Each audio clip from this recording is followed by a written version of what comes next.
Hi, everyone. Happy Halloween, even though it's not Halloween when you're listening to this. Yeah, we're recording on Halloween. Gotta do it when you can. Natasha actually tried to cancel yesterday. She was like, do we have any wiggle room? I was like, no. Taylor's the boss, so I'm like, fine. It's Halloween, so I'm trying to like get my head in the game, but I'm also trying to be a Halloween mom. Yeah. So it's just... No, after this, I have to go get candy. Yeah, like... I don't have candy. Oh my God, Taylor. You're so you. I know. I'm going to go to CVS. I should have ordered you some when I did my order from Costco. This is so off topic, but actually it's really not. But you know how the government is ending the SNAP program. And so I know, crazy. And I kept seeing all these TikToks about like, leave out snacks too, like not just candy, blah, blah, blah.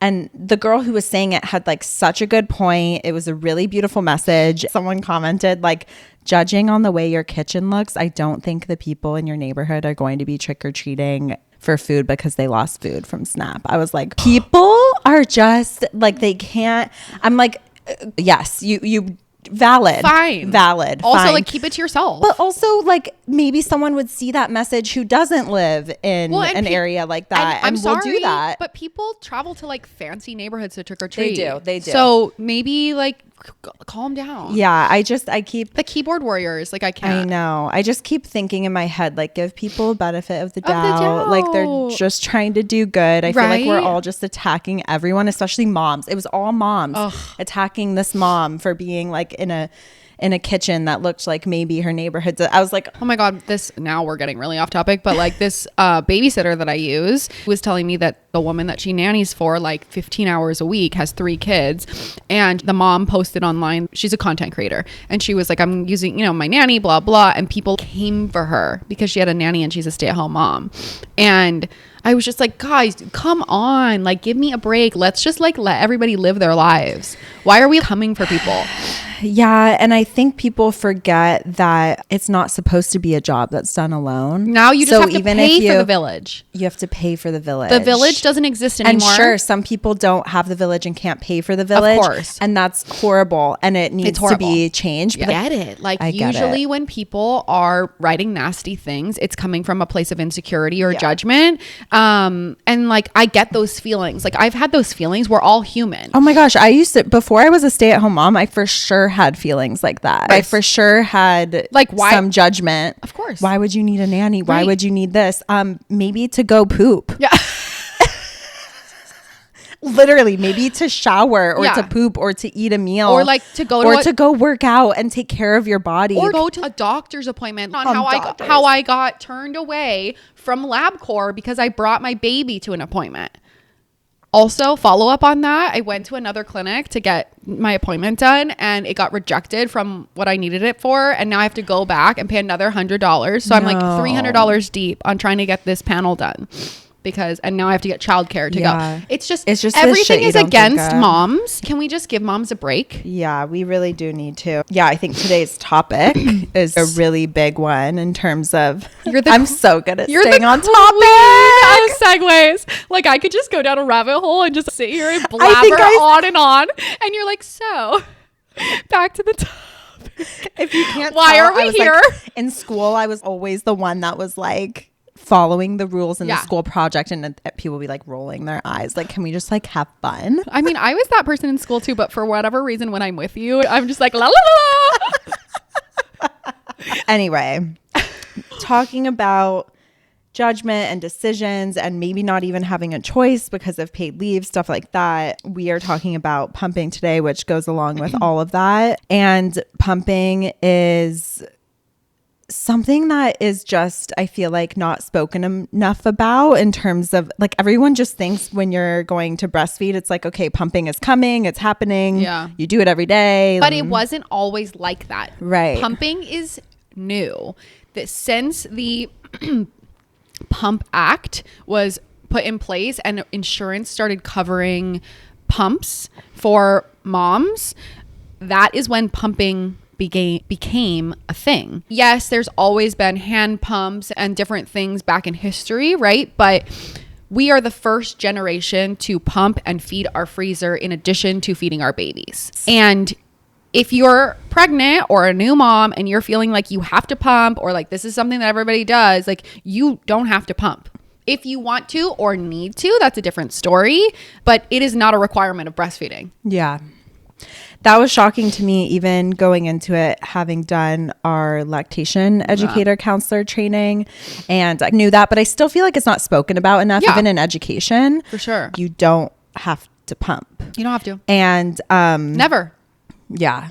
And obviously if you, and we'll go into the reasons why you would and when you should, the back to work conversation is a totally different conversation. But even so, if you have 3 months or 4 months or something like that of paid leave, you actually don't have to begin pumping right away. In fact, it can help your supply if you wait and establish breastfeeding first. So I think that's like a misconception. It's like, I have to start now so that when I go back, it's like...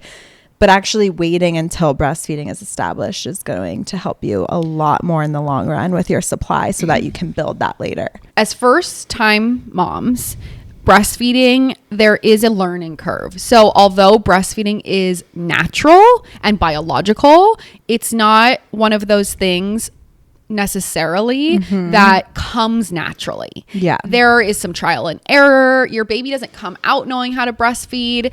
There is, like, I would say a 2-week learning curve for both mother and baby to kind of figure things out, positioning, latch, a bunch of things. And that is for a full-term healthy infant, right? If you have a medically fragile infant, things can take longer. There can be all kinds of other variables. But there's a learning curve for both the mom and the baby, and subsequent pregnancies also, right? Not just first time, but first time it feels like a little bit more daunting, right? Because there's a lot more learning on the job. The reason that the recommendation is to wait to pump is because, like, we don't need to throw more things at you. Oh my God. There's a lot going on. It overwhelmed me so much Yeah. to even think. I remember texting my midwife being like, it was probably a weekend or something. And I was like, am I doing something wrong because I haven't pumped yet? And she was like, no, in fact, I suggest you don't, because you're still figuring out latch and all of these different things. You don't need to figure out more things. No. You need to just be with your baby, have skin to skin, let the lactogenesis 2 process happen. Let your full milk transition, get the baby in the correct positions, get comfortable, get confident. I would say, like, the recommendation is like 4 to 6 weeks, right? Because if you want to introduce bottles, that's when you want to do it. You want to introduce a bottle by 6 weeks because that's when babies lose their suck reflex.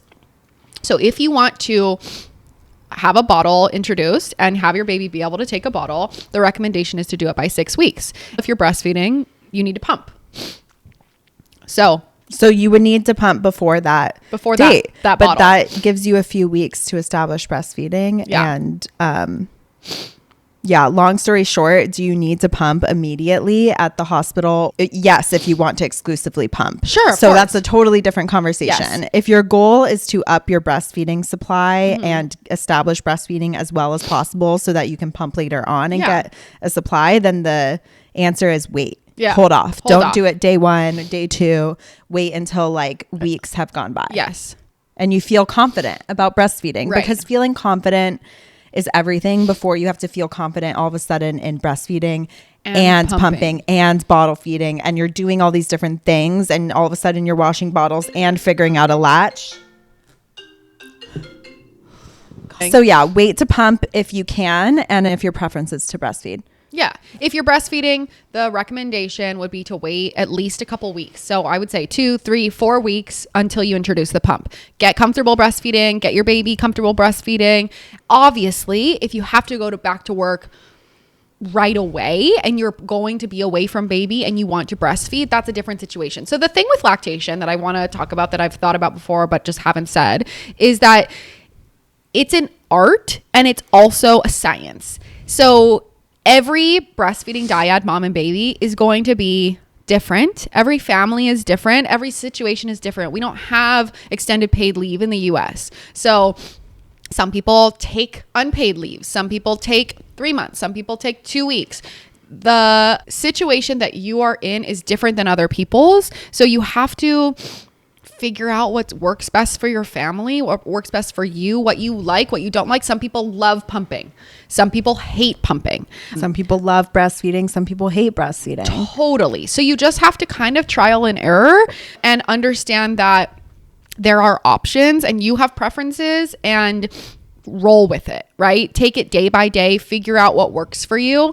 But my advice, if you are breastfeeding, would be take the first 2 weeks at least to just settle into breastfeeding and not think about anything else. Mm-hmm. It is enough to breastfeed your baby. Pumping is another thing, like you said, washing bottles, washing pump parts, figuring out the pump, figuring out how your body responds to the pump, figuring out all of the settings. There's just a lot of variables. I have found this conversation in particular, the what's easier, like what's more convenient thing, to be super irritating because it's so personal preference. Like it's so also it's like people are up in arms about it. Like, what's easier and more convenient, breastfeeding or pumping? It's like, sorry, there's no real answer to this. It's not black and white. It's not. Because for me, it's an easy answer. Yeah. It's like breastfeeding. I pop out my boob and I can be anywhere. I don't have to worry about whether it's gone bad or it's been out on the counter. It's like straight from the tap. Storage guidelines, like the temperature. Anything extra. Okay, but to piggyback on that, in the beginning, when there is a learning curve, it can feel easier. And I understand this. It can feel easier to just give the baby a bottle because you're not worried about position and latch. And if your nipples are sore, my personal thought on that is that when you're in the beginning, the first time, and you're just figuring it out, it can feel easier to give a bottle. Yes. If things aren't just like naturally super easy the first go.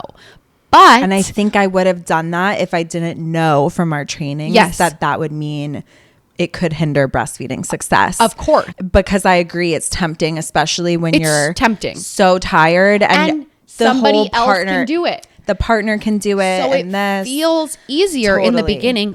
But the problem is breastfeeding gets easier. Bottle feeding and pumping never gets easier. So that's what I want people to know. I do feel like because of lack of support and lack of education on this topic, it feels so hard and so impossible in the beginning that I understand why breastfeeding just seems impossible. And then you get over the hump and you're at 3, 4, 5 weeks and all of a sudden it's easy and it's actually kind of fun and it's peaceful just so and convenient to never have to pack anything, to wash anything. I mean, it really does. If you think about comparing it long term, it really does get so much easier. Whereas, like I said, bottle feeding is always the same. And that's something that I wish that I would have known the first time. And it gets less and less how much you have to feed them. How often and how long it takes. But bottle feeding maybe gets slightly less time to feed a bottle, and you know, people talk about schedules and being type A and wanting to be on a schedule, but that's not every baby. Every baby will stick to a schedule. And if you're thinking like, oh, like a lot of babies do, okay, but that's not normal newborn behavior. So I wish people knew through education, and that's what I want to have happen with this conversation, is normal baby behavior is to not be on a schedule, whether they're breast or bottle fed. Right. And babies don't want to take the same amount in every single time, breast or bottle fed. So if you're trying to get your baby to stick to a schedule and eat the same amount every single time, maybe your baby will do it, but that is not natural. Live in this society where we're taught to think that's natural, because I remember going into my pediatrician and they'd be like, how many ounces does he get? I'm like, well, I don't know, because it's from my boobs. Right. And it's like, well, should I know? In the beginning, it made me feel very self-conscious because I was like, I actually have zero clue how many ounces he's getting, but he's really chubby. I've told you this, right? So obviously everything's going fine. So like, calm down. Yeah. Well, I told you this story before, that when I went into my pediatrician and my son, my first, was, I don't know, a week old or something, 2 weeks old.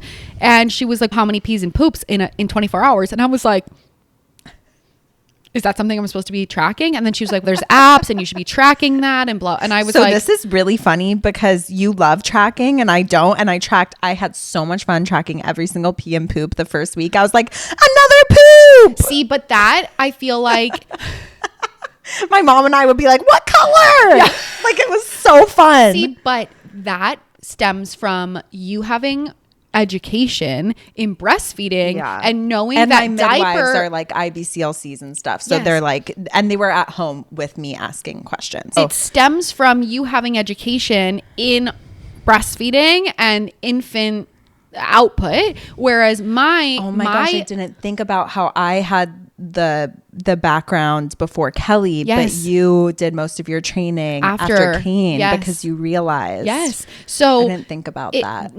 So when your baby, the first like week or so, 2 weeks, like you're tracking pees and poops to make sure that they're getting enough breast milk. You don't need to track anything except for pees and poops. And, you know, there's a certain number by 6 days, they should be having 6 wet diapers, 2 stools a day.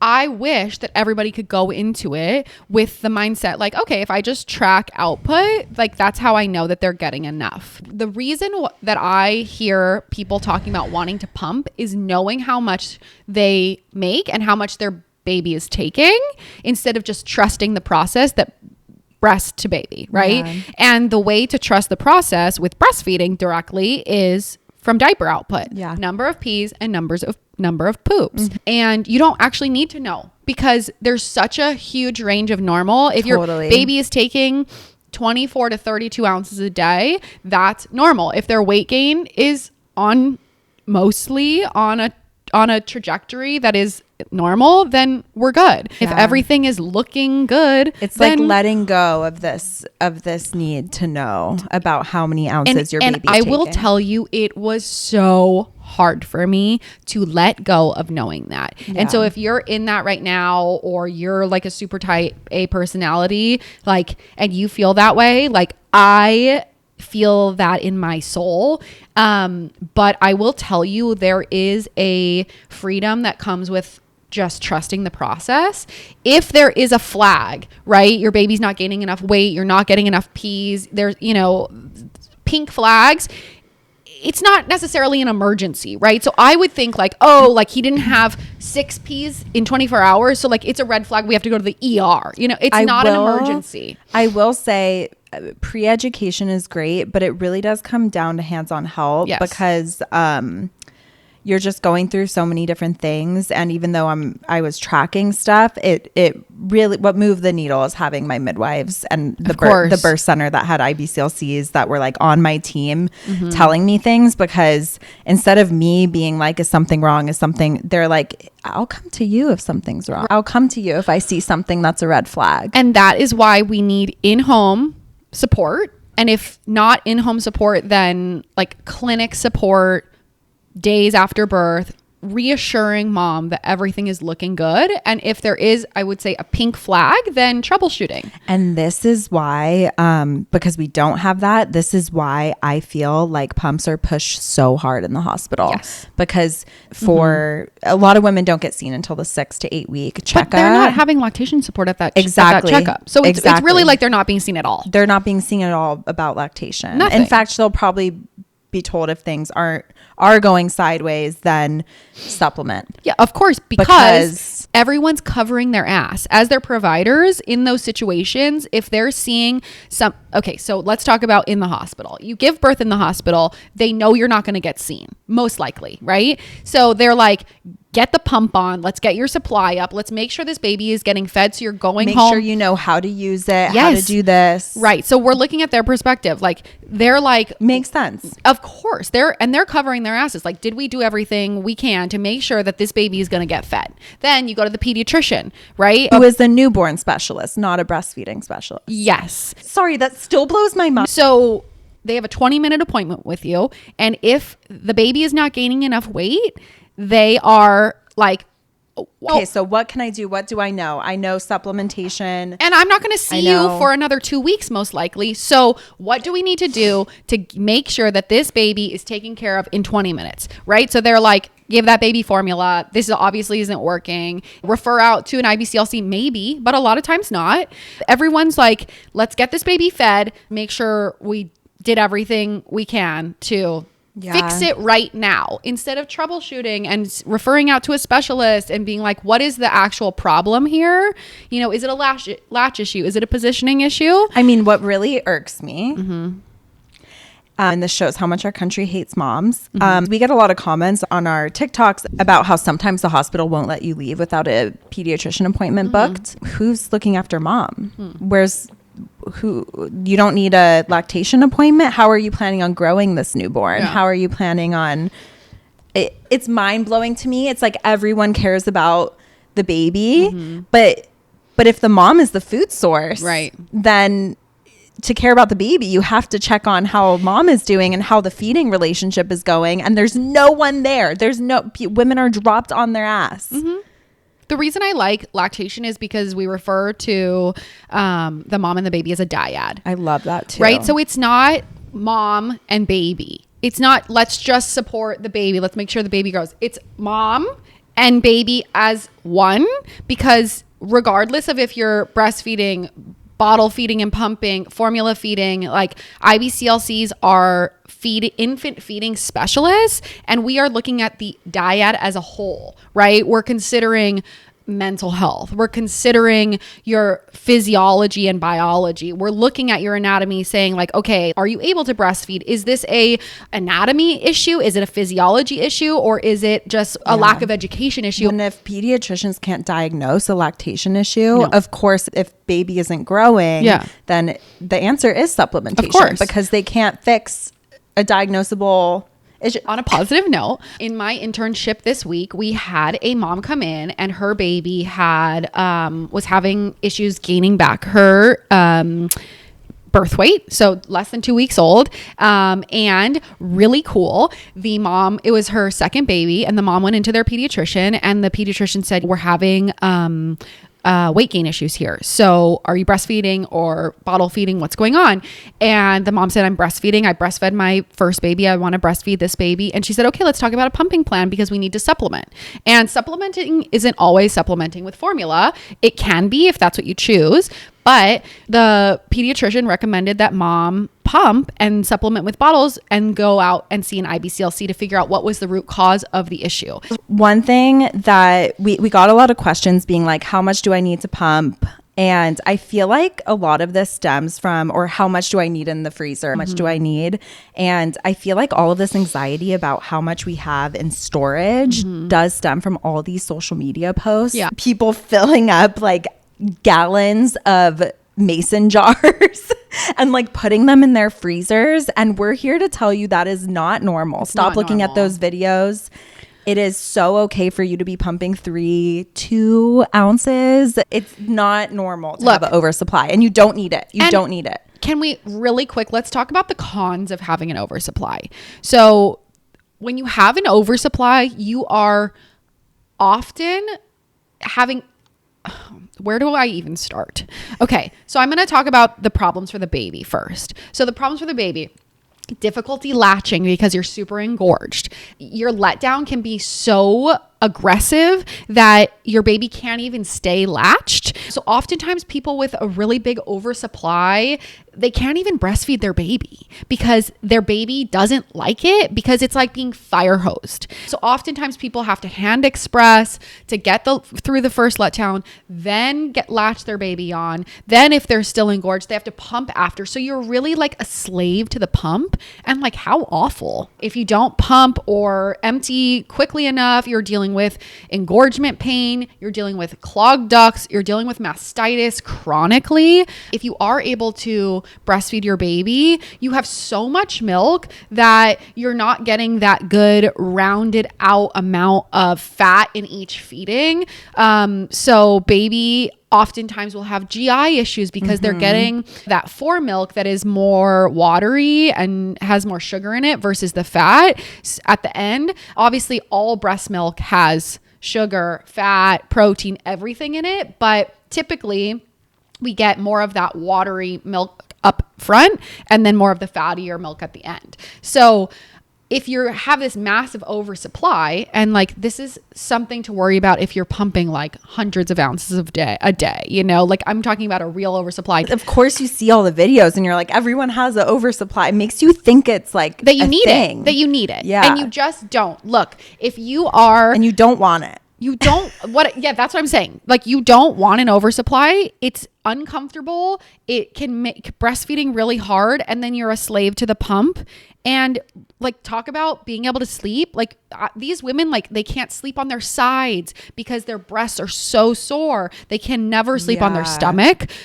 They can't sleep when the baby sleeps because they're up pumping. So an oversupply isn't all it's made out to be. Yes, you want enough milk to feed your baby, of course. But having an oversupply is not it. Yeah. When we were talking about when to start pumping and making sure breastfeeding is established, we didn't even bring up the supply and demand. So babies requesting what they need and the exact supplies, your breasts aren't going to regulate as quick or as normal if you are also pumping, because that's not what the baby is requesting. So that's extra supply, and you can risk engorgement or mastitis or your breast taking longer to regulate because it's not. Well, and they won't regulate. And they won't. If you continue to pump, so people, you're going to be a faucet. People will say like, should I pump? Because in the beginning you can be very engorged and it can be uncomfortable. And people will say like, should I pump that so that I'm not uncomfortable anymore? And the answer is, I would hand express a little bit for comfort,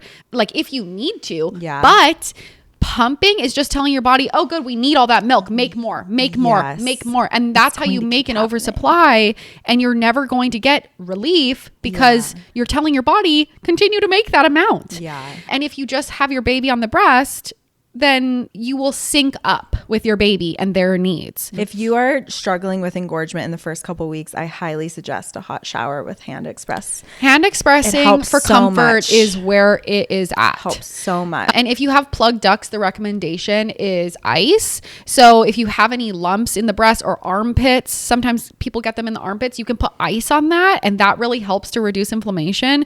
But hand expressing just for relief, not pumping till you're empty, is very important.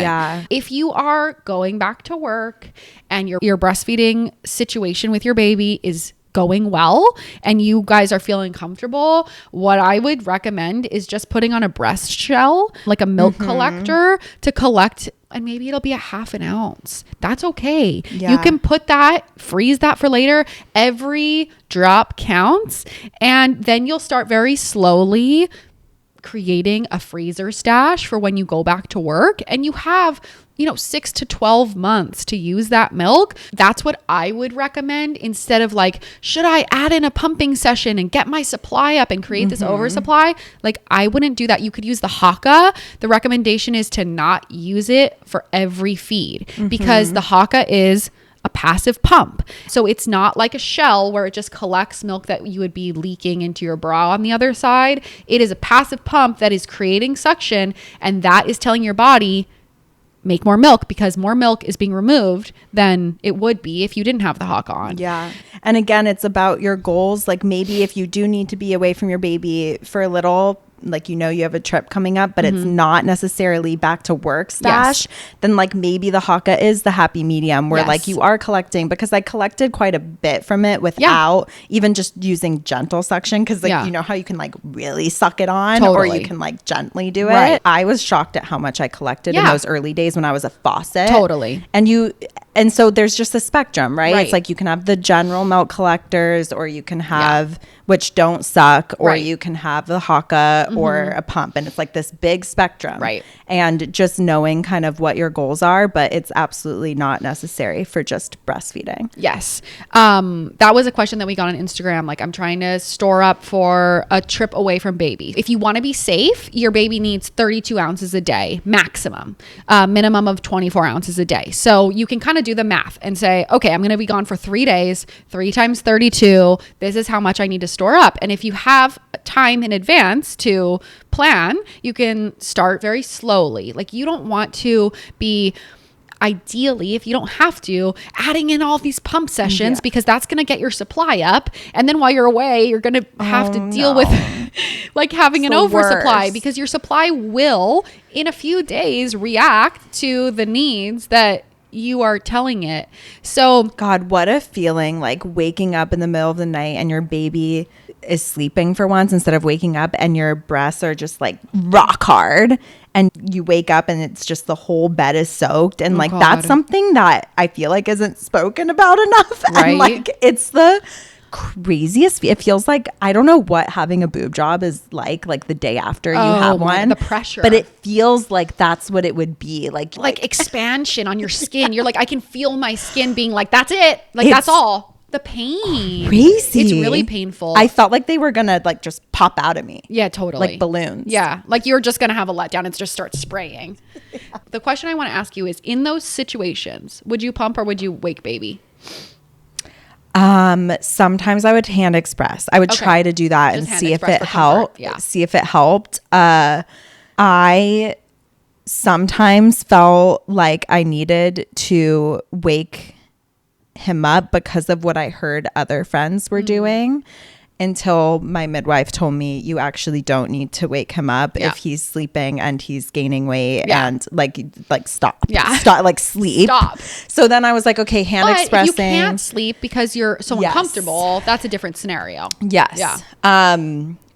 So yeah, I feel like those are the two best options, would be hand express or wake up to feed. Yeah. But if you can get away with hand expressing, I'm a firm believer that like a sleepy baby, if they're doing good, is a happy baby. And like, do not disturb. Totally. Well, like, once they're back at birth weight. Yeah. Because the first 2 weeks is like Groundhog Day. It's nothing really. Right. Like, it's like feed, sleep, feed, sleep, like, feed, sleep. Like just, that's what you should expect. Like, expect to be glued to the couch and just be like, breastfeed. Here are my boobs. Yeah. Like, what? Don't even bother with a shirt. I didn't. There's no point. Like, why? The other thing that I want to say about hand expressing is our culture has sexualized breasts so much that people feel very uncomfortable touching themselves. Totally. And like, get comfortable with your boobs. Get comfortable with figuring out how to hand express. It sure feels weird because you're squishing your boobs around and trying to get milk out and you're like, oh, this is weird. But pumps are actually more weird. If you think about it, you're strapping yourself into this like plastic machine that is literally like milking a cow. So figure out how to hand express. There's videos on YouTube. I felt like from a machine UNICEF. pumping. Yeah. Like on UNICEF, on all the WHO, they have very simple, quick videos on how to hand express, and get comfortable doing it, because you're more likely to get in tune with your body on how much you need to express, how much milk you need to get out with hand expressing than you are with pumping. Do you know anyone who has fed their husband breast milk straight from the tap? I've heard stories. No way. Of people being like, I have a clog, can you get it out? No way. They'd probably be more effective than a baby. Yeah. But now we know that typically I was like, my boobs are off limits for a little bit. Like, you can't. A little bit. Like, don't even look at them. Like, don't even Which sucks for my husband because I have very small boobs. And then when I'm breastfeeding, it's like, oh, I got like a boob job. Like, I look so good. And I'm like, don't you look at them. Don't touch them. Well, they're so like, for so long, they're so sensitive. And so like, I can't even imagine I'm already someone getting sucking on them. That's not my how dare you? Also, like, I'm gonna have a letdown and you're gonna get sprayed. Are you thirsty? Oh my God. Yuck. That's crazy. It's a no. But it's a no. Also with clogs, research has shown that it's actually just a narrowing of a milk duct from inflammation. Sometimes there's like a piece of fat that like clogs it, but that's more rare than just inflammation. Sucking out a clog is less common than we thought. So the whole husband sucking the clog out thing, you just need to ice your boobs because it's probably just engorged. Something that I did want to talk about though was best pump brands. There's a lot. We live in a capitalist society. There's a lot of options. I wish I had more opinions on this, so I'll let you say the opinions. I love when you have opinions. I really liked the Haka. I really did, because it's like a gentle pump, and I didn't like pumping for me. I know some people, breastfeeding causes a little bit of depression during the letdown. Sometimes pumping does. It's this whole diagnosable thing that people, like don't speak enough about. Or anxiety. Pumping caused me so much anxiety, and I didn't even realize until like hindsight is 2020. And I'm like, whoa, like something was going on. There's a reason why I felt this immense dread every time I like hooked myself up to this machine. Well, it sucks. It sucks. But I also kind of like it. I'm one of those weird people where I'm like, ooh, what's coming out? I want to see it. Oh God. I just feel like I could, when I watch my nipples go like this, I was just like. You're like, it's, look, pumping has become very normal, but when you like take a step back and watch it, you're like, this is not normal. No, and then like I'd hear the sound, and the sound would cause things for me, like the Anyway, that's why I personally like the Haaga. That's why it's all trial and error about what you like in terms of a pump. But otherwise, I just had the Spectra because it was covered by insurance and people said it was good. So. Yes. So you want a pump that... I wish everyone could have. Maybe you did just. We'll leave that in. I tried to reach for my water bottle. My bump was like really getting in the way. This is gonna keep getting more and more interesting. Okay, so pumps, you want to look at me getting back on topic. So pumps, if it's covered by insurance, get something that's covered by insurance. Most of the good ones are covered by insurance. People like the Spectra. It is a hospital grade pump. It has a strong motor, either the S1 or the S2. They're pink, they're blue. It has a vibration setting that helps with letdowns. The Spectra is great. The S1 is nice because it's rechargeable. So you don't have to be plugged into the wall. That's something that people like, especially like I know moms who are sitting at their desk and they are working or they're moving around a little bit, or people do it in the car. It's not the best, but like I get it. You gotta live. It's not the best because we want to be like sitting in a calm environment where you're kind of focusing on pumping. That's how you're gonna get the most milk. We want to be able to do some breast compressions. So look, you gotta do what you gotta do. We're moms, but like if you can, you want to kind of be focusing on pumping and not doing 100 other things. But that is a much better option than a wearable pump. Wearable pumps with the motor inside the breast shell, it's just never going to be as good as something with a full-on big motor that you have to plug into the wall. It's just not. Marketing is unhinged, and like nobody in the US follows the WHO code of breastfeeding and infant formula. Like in America, we don't give a fuck. It's all about capitalism. So these companies can say whatever they want because it's not regulated by our government. Not a lot of research on each individual hands-free pump. Like it's like people are just out here like it's like, okay, milk comes out, so it works. Exactly. So what I would say is Spectra is great. They're covered by insurance a lot of the times. S1, S2. You can rent the Medela pump from your hospital if you want. That is another great option. Otherwise, they're very expensive. They're like thousands of dollars to buy. And not covered by insurance. Covered by insurance. So you can rent them from the hospital if you're just like thinking, I'm going to use this for a short amount of time. That's a good option. Otherwise, there's a lot of pumps out there. There's like the Baby Buddha. There's the Mom Cozy. There's Amida. There's so many. The Elvie, the Willow, anything that has a motor that fits in your bra.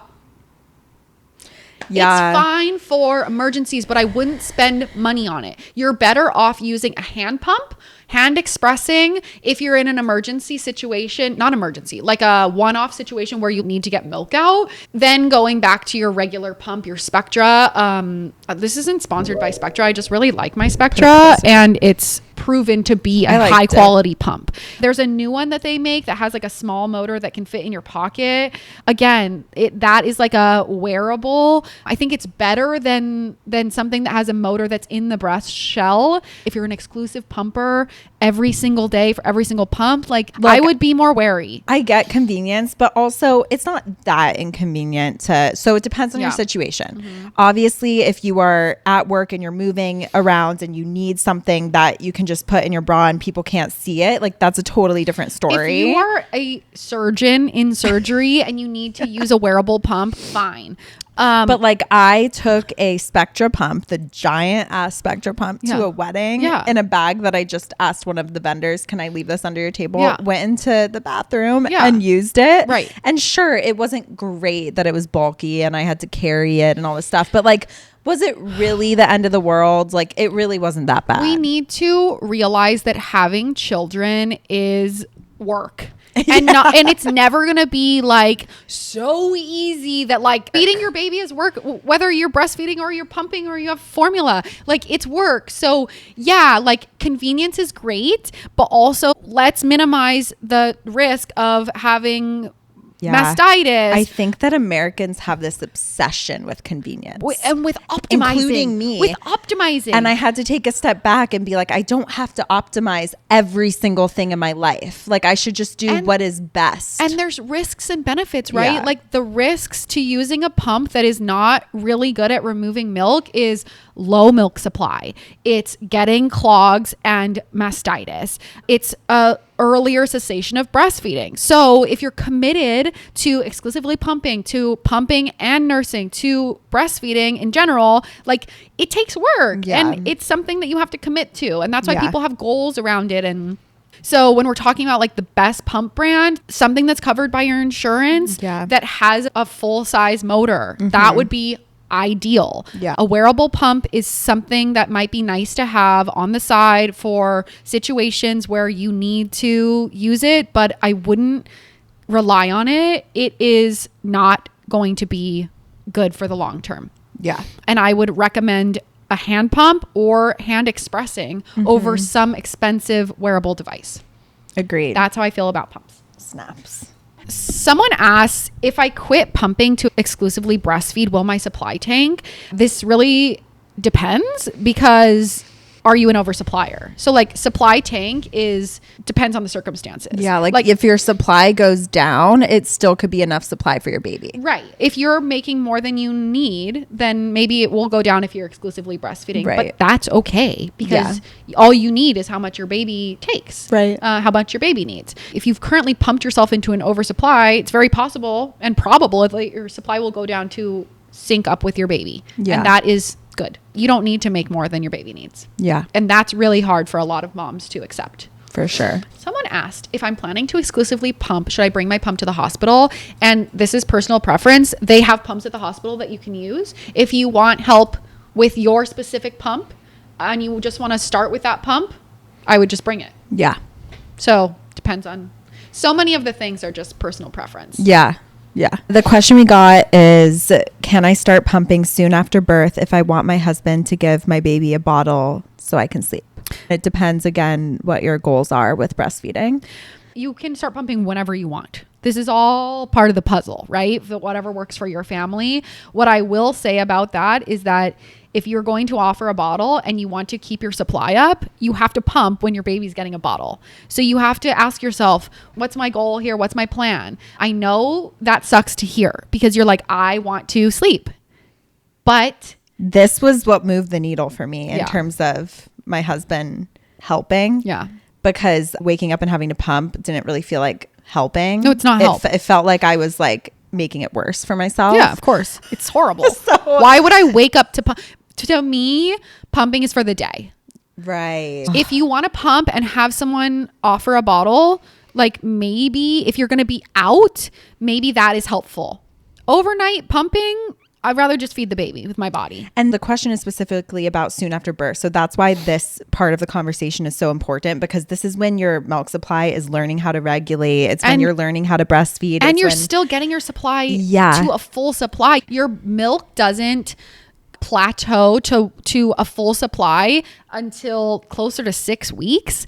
So you really don't want to be missing feeds by giving a bottle. And if you do, you need to understand that that is a risk to breastfeeding.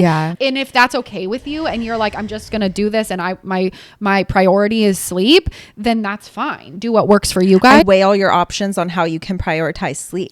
Maybe that actually wouldn't move the needle as much as like, for example, I would go to bed at 7 and my husband would handle baby duty for like a few hours until it was actually time for baby to go to bed and me to feed. So like there's certain ways where you can lean on your partner that are a little more pro establishing breastfeeding. Yeah, 100%. Kind of a hot take, but if you want to exclusively breastfeed and your goals are to breastfeed, the first few weeks you have to just power through.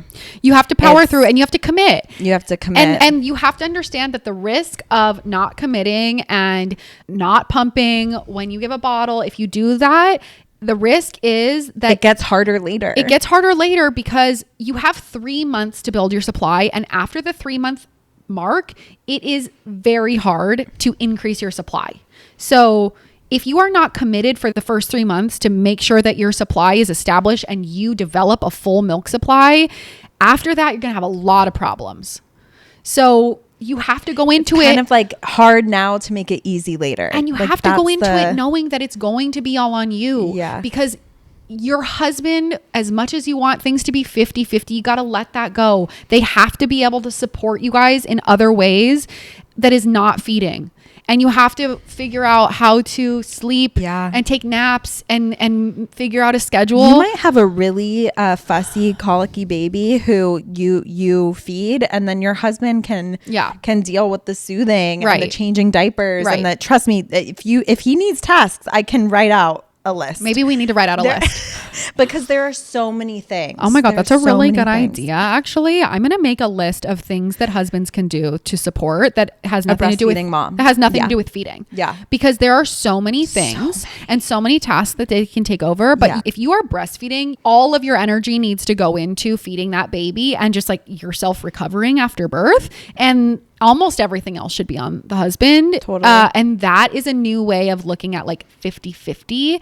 Unfortunately, there is no way to optimize breastfeeding, especially in the early days. There's no shortcuts. There's no shortcuts. And there's no like, oh, I'll let my husband take over this feed so that I can sleep.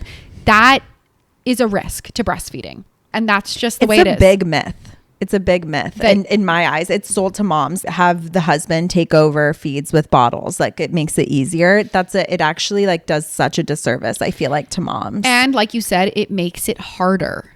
Because then you're pumping and you're washing bottle parts, you're washing pump parts, you're learning a pump, you're learning all of these things that like, and then you're like, oh, like, is that enough for my baby? Instead of just looking at your baby, are they hungry? Are they full between feeds? Yeah. It just adds in so many variables that you just like really don't need to think about, especially in the beginning when you're just figuring out you and your baby. Yeah. It's already a lot to learn. Yeah. Don't introduce more variables if you don't have to, and if you don't want to, and you don't feel ready to. Amen. Someone asked, if you're planning to be away from baby, when is the best time to pump to build up a little bit of a stash? So say you're going back to work, say you're going on a trip and you need to be away from baby. The recommendation is to pump 1 hour after your last feed to optimize the most amount of milk without getting in the way of breastfeeding. So you breastfeed, you wait an hour, and then you pump. Pumping right after a feed will tell your body that your baby's cluster feeding and you need to make more milk at that specific time. So that is like a kind of a no-no. Also, you're not going to get much because your baby is already probably close to emptied you. So the recommendation is 1 hour after a feed. I would probably do that like 1 time a day if you have the time to wait. You know, do it over a few weeks. And it's all dependent too on how old your baby is. Yeah. It'd be harder if they're like, you know, it's in the early days and they're cluster feeding every 30 minutes and then you're trying to pump. It's like, okay, then maybe it's a different story. And yeah. In that case, I would just stick on a breast shell or the Haka and collect your letdown. Yeah, totally. There's no harm in like ever putting on a breast shell and collecting the letdown, even if it's a half an ounce, and then building it up over time. I loved doing that instead of just using things that soaked it up. Yeah. It felt like I was wasting my precious Why? gold. Okay, I'm sorry, but like I have a bone to pick with those pads. Nipple pads. What are, maybe if you're on the go and don't want to leak, of course. Yeah, sure. But just what are those for? How dare you? What a waste. How dare you waste my breast milk? Oh my God. Yeah. Put in a breast shell, collect. I bought so many of those, by the way, thinking I was going to use all of these. And then I was like, wait, are you talking about the pads? Yeah. I have still to this day. You gave me some. I gave you a whole box sucks because I was thinking like the first time, like I think it was from Costco. She dropped off diapers and nipple pads. Why? Yeah, adult diapers. Adult diapers. Yeah, sorry. Like, Adult diapers. why did I need so many diapers? And also I used all of them. I ordered an extra large. Like what size do I think I am? I was like, I'm huge. I was definitely that size. They fit me. I mean, they fit me too for like 2 weeks. And then it was like, all right. I think those were all the questions. We have, to end it on a note, we have this obsession with excessive pumping, I feel like, in our culture. And if you're an exclusively pumping mom, this message is not for you. I just think in general, I think that people believe in order to be successful at breastfeeding, you have to be excessive at pumping. And those do not go hand in hand together. And can we just say that we have an obsession in America with excessive in general. Things being excessive. We over optimize and everything has to be the most. It doesn't have to be the most. You don't have to have an oversupply. You don't have to optimize everything. You can just like live your life and be content and enjoy. Yeah, like, totally. And I love, Taylor says this all the time, but we overcomplicate. We really overcomplicate. Like it doesn't have to be that complicated. Especially with breastfeeding. Yes. It's like this switch happened. Yes. And when I learned that I could just let go and just watch cues and feed, I was like, wow, it can be peaceful. It can be peaceful and you can enjoy it. Yeah. And I'm not saying it's not a learning curve in the beginning. Those two things are both true. I just think we make it harder on ourselves. Of course. Yeah, because we're like freaking out. Yeah. Yeah. On that note. Yeah, stop freaking out. Stop excessively pumping. Yeah, and tune out the noise. And tune out all the noise on oversupply and stuff like that. Yeah, like get that off your algorithm. And see an IBCLC. Support. Yeah, hands-on support. Go to a breastfeeding support group. Yeah. Because people are talking about this stuff. We're all just separated. Yeah. Breastfeeding support groups, it's not like a thing where people like sit around and cry. By the way, I like what you said earlier. You mentioned like not all IBCLCs will say the same thing. Mm-hmm. Like I stand by the fact that you should shop around for your OB, you should shop around for your pediatrician, you should shop around for your IBCLC. Of course. We got cut off because we love to talk so much about pumping. So anyway, thanks so much for listening. I was ending by saying, like, make sure to shop around for IBCLCs the same way you'd shop around for anyone who's in your perinatal care circle. Your care team, you should vibe with. You should totally vibe with. And if you don't vibe with them, then move on to the next one. There's plenty of providers out there. And all providers are human. It's really high on our list to do a resource list, and it's very important to me to have all different types of personalities on resource lists, as long as they all are operating under the evidence-based structure. They're up to date on everything. So that will be coming in 2026 for sure. Totally. That's the only thing I can promise. We've got big plans. I am also really passionate about making that list of things that husbands can help with. Yes. So here we come with lists. Girls, hold us to it. Yeah. But we've got a year and a couple months. So thanks for listening. Bye. Bye.